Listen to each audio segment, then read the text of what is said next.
আমি আমরা বেরিয়েছি এই একটু বাজারে সাহায্য করার জন্য। কে কেমন লোক, তাদের কী চিন্তা ভাবনা।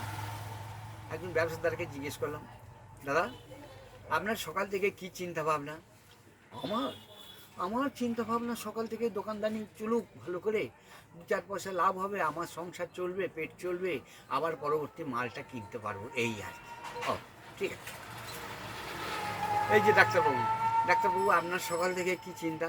দেখুন, আমরা তো লেখাপড়া শিখে ডাক্তার হয়েছি, আর আমাদের কাজ হচ্ছে জনগণের সেবা করা। আমরা সেই সেবার উদ্দেশ্যে সকাল থেকে বসি এবং লোককে রোগ ভালো করার চেষ্টা করে থাকি। ও ভাই, ওই তুমি তুলছো, তুমি কি কিছু সকাল থেকে খেয়েছো নাকি?